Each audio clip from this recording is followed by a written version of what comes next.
$57 million were missing from Hancock Fabric's pension when the last store closed. L.D. Hancock had sold the chain decades earlier, and his daughter later said he did it because he wanted the workers protected after the company left his hands. By 2016, 4,500 jobs were gone. The Baldwin, Mississippi supply chain building that once moved fabric to Hancock stores now makes recliners, which is the physical proof in the thumbnail. Amazon is the easy answer, but the records point inside the company. Hancock funded an $18 million headquarters complex with debt, launched a technology system it never finished, and eventually put a former GameStop executive in charge of a specialty fabric chain. The pension hole grew from $28 million to $57 million, while management told creditors the company was stabilizing. 2 bankruptcies in 9 years took the rest. Here is what the people running Hancock Fabrics actually did. Hancock Fabrics worked because it sat in the space between a craft aisle and a professional design house. A customer did not go there just to browse glitter and school project supplies. She went because a uniform, a church dress, a set of curtains, or a quilt could be made cheaper than it could be bought. That was the customer Lawrence Doyce, L.D. Hancock, and Elaine Hancock built the business around when they founded Hancock Fabrics in Tupelo, Mississippi in 1957. Picture the store. Fluorescent lights on polished tile. Wooden racks running shoulder high and higher, packed with bolts of cotton prints, quilting fabric, polyester blends, lining, fleece, and upholstery cloth. A cutting table sat near the middle, where an employee pulled out a yardstick, smoothed the fabric flat, and ran scissors through it while the customer watched the edge. That sound mattered because the store was selling usable material by the yard, not packaged inventory by the box. By the early 1990s, Hancock had more than 260 stores across 37 states. The footprint leaned south and Midwest, the places where home sewing stayed practical longer because families still used it to stretch money.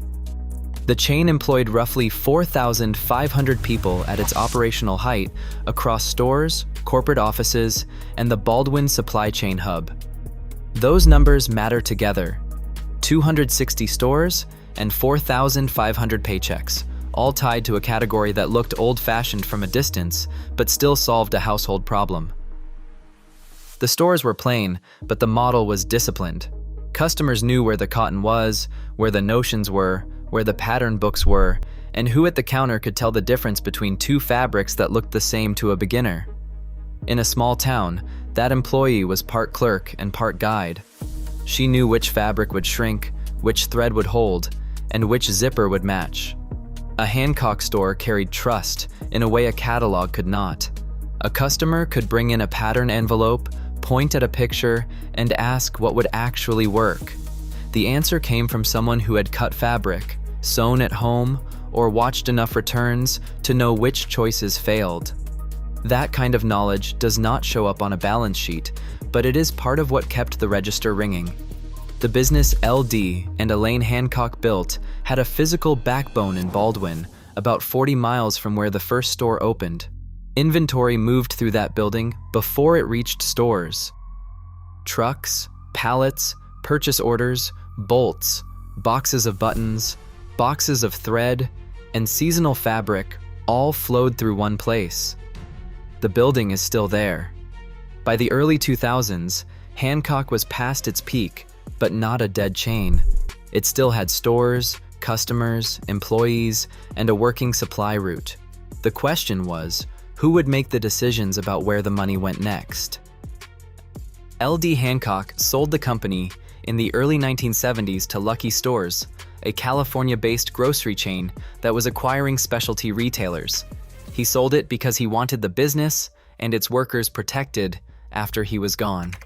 His daughter Doyce Deas gave that account publicly in 2016 while she watched the last of the chain's jobs disappear. She said, ironically, it was Dad who sold the company in order to save jobs, and now look what's happened. Lucky Stores held Hancock for about 15 years. In 1987, Lucky spun it off as a publicly traded company. From that point forward, Hancock Fabrics was owned by shareholders and run by a board and a management team. L.D. Hancock died in 1998. He did not live to see what happened next. What that ownership structure means in practice is this: the people making decisions about the company do not depend on it the way the people working in it do. A shareholder sells the stock when the return goes wrong. A board member attends quarterly meetings and reads reports. A CEO manages the numbers that the board watches. The employees at the cutting counter and the warehouse dock have no say in any of it. Their livelihoods depend on decisions made by people who will not lose their houses if those decisions go wrong.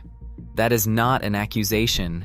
It is a description of how public companies work. The problems start when the gap between decision makers and daily operations gets wide enough that nobody at the top really understands what they are managing. In the early 2000s, Hancock was still a functioning retail chain.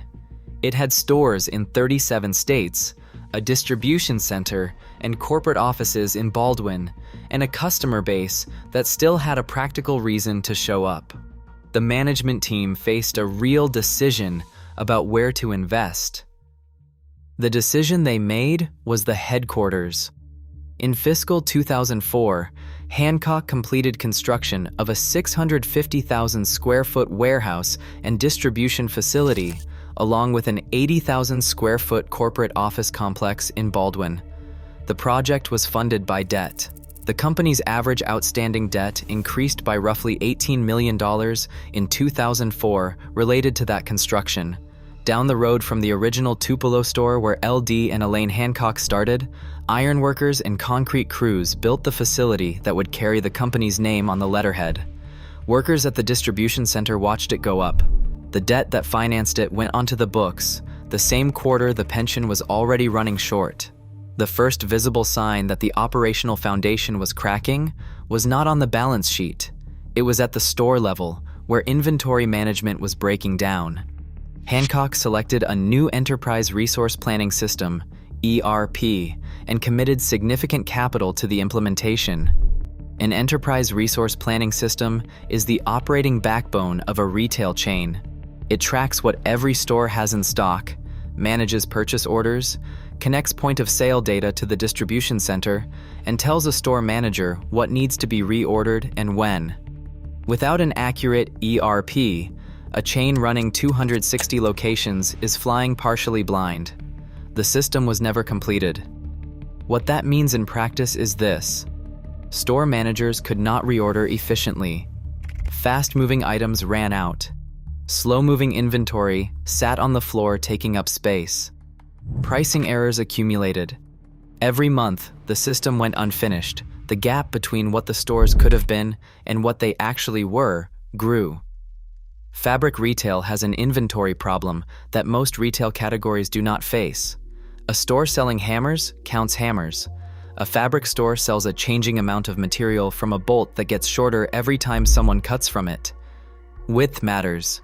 Yardage matters. Weight matters. A bolt that has been cut 3 times still looks like inventory from across the aisle, but it may not have enough sellable length for the next customer. Multiply that across thousands of bolts in 260 locations, and the chain only works if the records are clean. When they are not, value leaks out 1 yard at a time. A customer who needs 6 yards finds 4. A manager orders more of something already sitting in the back room. Slow-moving prints occupy shelf space while everyday cotton runs short. The margins Hancock's model required, thin per-yard margins multiplied across high volume, are only viable if the operations run cleanly. Meanwhile, the pension fund the company owed its long-tenured employees was compounding in the wrong direction. An underfunded pension does not announce itself loudly. It grows quietly while management files quarterly reports. The workers counting on that pension have no seat at the table where those reports are written.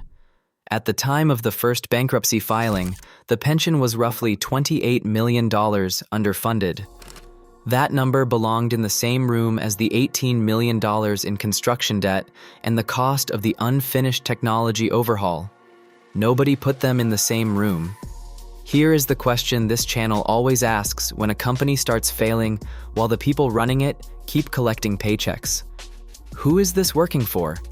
In Hancock's case, the executives signing the quarterly reports kept drawing salaries. The board members attending those meetings collected fees. The secured lenders held collateral. Nobody in that chain had their house on the line if the pension went unfunded or the inventory system stayed broken. A pension deficit that will not mature into a crisis for 5 more years gets listed as a liability and managed as a line item.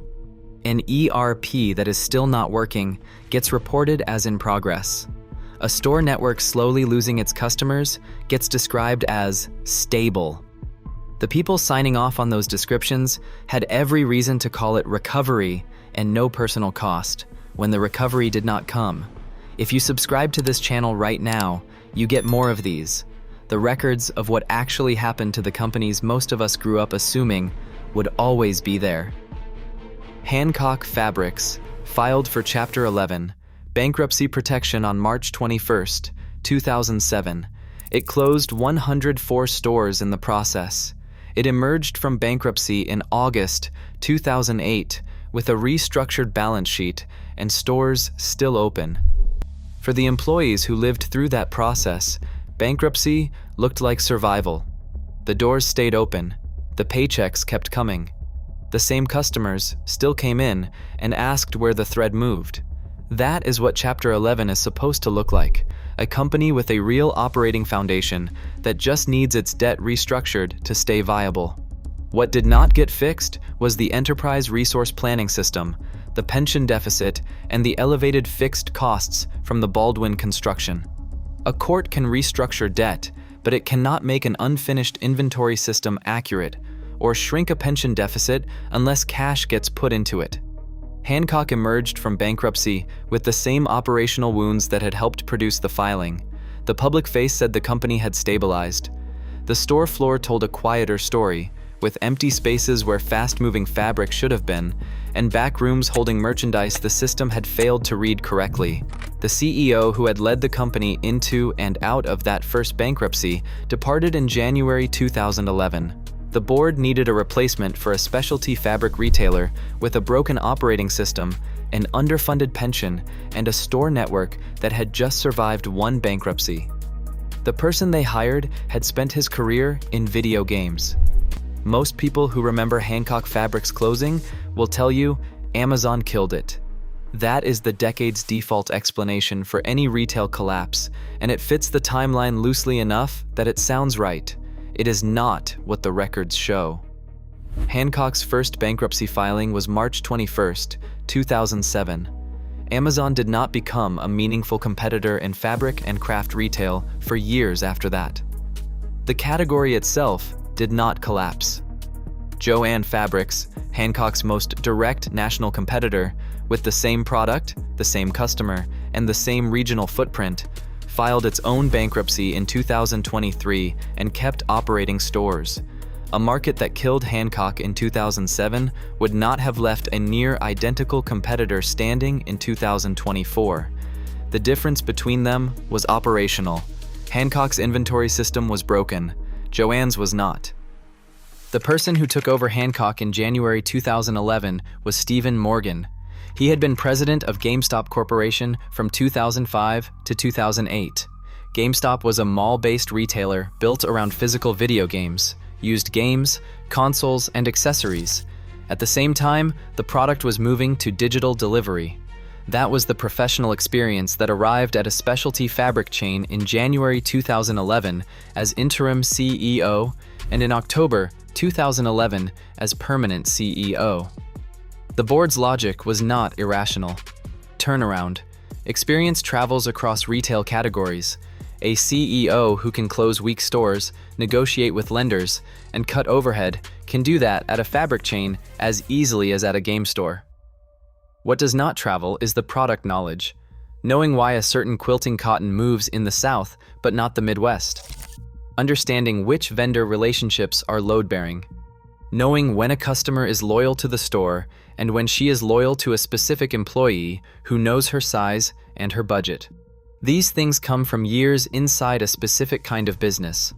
From 2011 to 2016, the decisions about which fabric categories to carry, how deep to run inventory, and which stores to close were made without that fluency. When a Hancock closed in a small Alabama town or rural Mississippi, there was nothing nearby to replace it. The woman who had driven 10 minutes for 30 years was now driving 45, a handwritten sign taped to the glass, half-empty notion bins, fluorescent lights buzzing above racks that no longer felt full. Some of those women stopped going entirely. Hancock filed. Chapter 11 a second time in February 2016. The second filing was different from the first. In 2007, Hancock had entered bankruptcy with 260 locations and an argument that the business could survive with a different balance sheet. In 2016, the network was smaller, the pension hole was larger, and the customer base had been trained by store closures to look elsewhere. The board immediately moved to close 70 stores it identified as underperforming. Great American Group, a professional retail liquidation firm based in Los Angeles, was brought in to run going-out-of-business sales at those locations. The signs went up, the crowds arrived looking for discounts, the shelves emptied. Within weeks, it became clear there was no viable reorganization. On March 29, 2016, an auction was held for Hancock Fabrics' remaining assets. Great American Group submitted the high bid of $65 million. 2 days later, the U.S. Bankruptcy Court in Delaware approved the sale. The remaining 185 stores would be liquidated. Every location still open when the gavel came down would run a going-out-of-business sale and close. Chapter 7. Liquidation means something specific that is different from Chapter 11, which the company had survived once before. Chapter 11 is an argument to creditors that the business can keep operating if the debt structure changes. Chapter 7 is a different determination. The business is finished. A court-appointed trustee takes control, sells the assets, and distributes the proceeds to creditors in the order the law specifies. Secured lenders come first. Professionals billing the case get paid through the process. Liquidators collect their fee. Vendors, landlords, and employees fight for whatever the priority line leaves them. For the 4,500 people whose jobs were tied to Hancock Fabrics, at the stores, in the Baldwin Distribution Center, and in corporate offices, the liquidation meant immediate termination. Workers in Chapter 7 are unsecured creditors. They recover wages already earned. What they do not recover is what comes next. The pension presented a separate problem. The Hancock Fabrics pension plan had 4,149 participants. The fund was $57.9 million underfunded. The Pension Benefit Guaranty Corporation, the federal agency that insures private pensions when companies fail, took over the plan. PBGC coverage is not a full guarantee. The agency caps what it will pay monthly, and those caps cut hardest for workers who were counting on larger distributions from longer service. By July 27, 2016, all remaining stores were closed. Here is who benefited from the collapse. Great American Group ran the going-out-of-business sales. That is a specific business model. A liquidation firm acquires the right to sell a retailer's remaining inventory, buys the stock at a steep discount from its retail value, and sells it at prices marked down enough to move merchandise fast, but still above what they paid. The signs say 40% off. The liquidator paid closer to 20 cents on the dollar for the same merchandise. The crowds came in thinking they were getting a deal. They were getting a deal. The liquidator was getting a better one. Customers who had shopped those stores for years walked the aisles one last time. Bolt racks picked over, gaps where the good fabric used to be. A cashier who had been there 20 years, answering the same question all day. What are you going to do next? The shelves emptied in weeks. Great American collected its fee and moved to the next assignment. The workers stood outside that process. The secured lenders, the attorneys billing the estate, the liquidator, all of them had a defined claim that the law protected. The employees who had built their working lives around Hancock's cutting counters and warehouse dock were at the back of the line. The total accounting makes the math plain.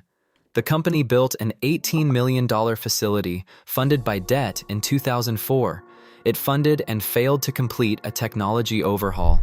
It carried a pension deficit from $28 million to $57.9 million across 2 bankruptcies and 2 decades of quarterly reports describing recovery. The combined cost of 2 bankruptcy proceedings in a case of this scale runs into the tens of millions. The sum of those decisions almost certainly exceeded what it would have cost to fix the pension and stabilize the operations before either filing was necessary. Jo-Ann Fabrics, Hancock's most direct national competitor, was still operating stores in 2016 and beyond. The category did not collapse. The customer did not disappear. Hancock collapsed because of how it was managed, not because the market for fabric retail ended. A founder tried to protect his workers by putting the company into bigger hands.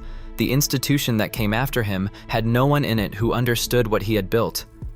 The building in Baldwin is still there. It is a working industrial facility in northeastern Mississippi, the same place where Hancock's supply chain once connected hundreds of stores to their inventory. The company operating it now is Southern Motion, a furniture manufacturer. Southern Motion makes recliners. The same 650,000 square feet of floor space that once held bolts, boxes, purchase orders, and shipping schedules now runs a different production line for a different workforce, making a different product. You can picture the change without a chart. The old Hancock operation needed fabric coming in, store orders going out, trucks moving between Baldwin and retail locations across 37 states. The new operation needs frames, foam, upholstery fabric, and assembly line workers. The building stayed useful. The 4,500 jobs that depended on Hancock did not make the transition with it. Doyce Deas's 2016 statement is the human anchor for all of it. She said her father sold the company to save jobs, then watched the result become the opposite. Her father built Hancock Fabrics from 1 store in Tupelo into a 260-store national chain serving working families across 37 states. He sold it in the early 1970s to an owner he believed had the resources to protect the people working for him. He died in 1998. He did not see the 2 bankruptcies, the GameStop CEO, the $57 million pension hole, or the liquidation sale. The mechanism that produced the liquidation was not dramatic. It was ordinary.